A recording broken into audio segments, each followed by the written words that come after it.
Wildwood Magic by Willa Reece opens in 1959.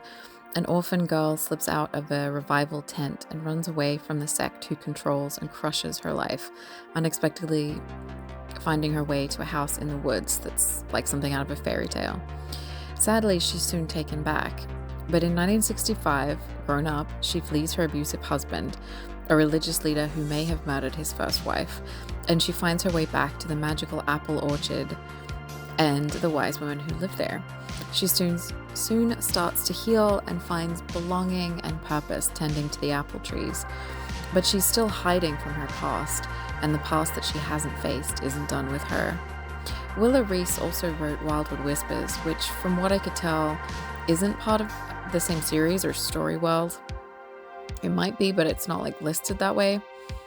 So I'm not sure. But this book is set in the Appalachian Mountains in the 1960s, with the backdrop of a small town and tent revivals, as well as a group of local witchy wise women. It has themes of domestic abuse and murder and the trauma that comes with that. So it may not be for all of you, but yeah. This book is a rich and magical story full of fairy tale details, with bonds of female friendship and community at its heart. You can almost smell the apple pies cooking in the oven, picked from the magical apple tree at the center of this story. While it has some serious themes, overall I found this book to be very cozy. It's a really lovely story world to spend some time in.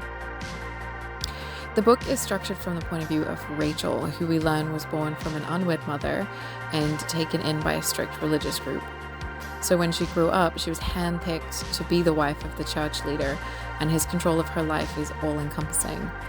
When she finds out that she's pregnant, that's when she flees, with the apple tree and the memory of a warm house calling her back as a place to hide.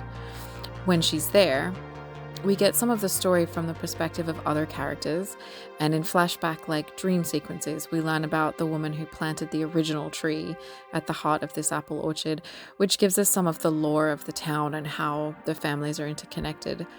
It's a nice way of weaving the history of the connected families of the town together, and also giving us a little bit of a sort of B-plot mystery as to what happened in the past and how it might play out in the present or be connected to the present story kind of thing.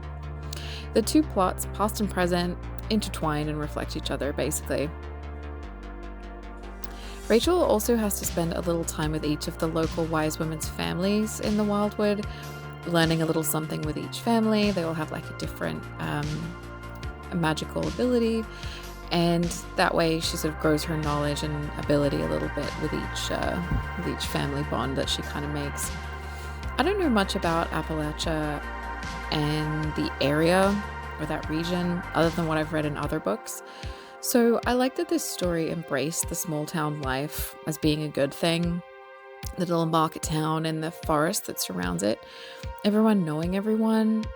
I think sometimes these places are written as being kind of rough or poor or less than in some way. And I liked seeing the good side of this being celebrated instead. So I think that's important sometimes. I liked this book. I tend to be drawn to this kind of witchy themed read, or magic realism is a favorite genre of mine. I'm familiar with the tropes of this kind of book. This one, in a lot of ways, as far as that goes, isn't that original. The religion or the patriarchy is the enemy here, sometimes heavy-handedly so.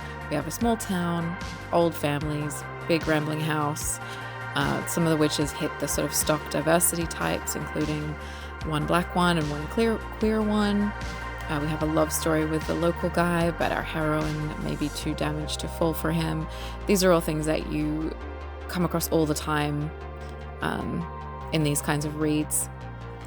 But the author has created a fresh and lush world for us, so that hitting those beats feels more comforting. It doesn't feel lazy. It's trying to deliver what the reader wants from that kind of story. So reading this made me want to seek out the author's other book. I liked spending time in this world. I liked her writing style.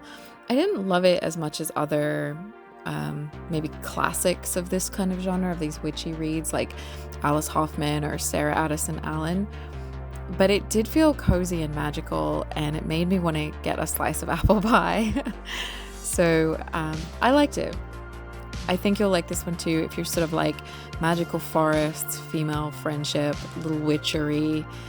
This is a 60s set modern fairy tale that's a cozy read. So thank you to Hachette Book Group Canada for the copy of this one for review. You can check out some of my other videos. I also have another channel and socials, so you can find links below if you want more of that. And if you want to hang out again, remember to like and subscribe. And you can always leave a comment, let me know what you thought, or let me know what else you might want to see. Thank you.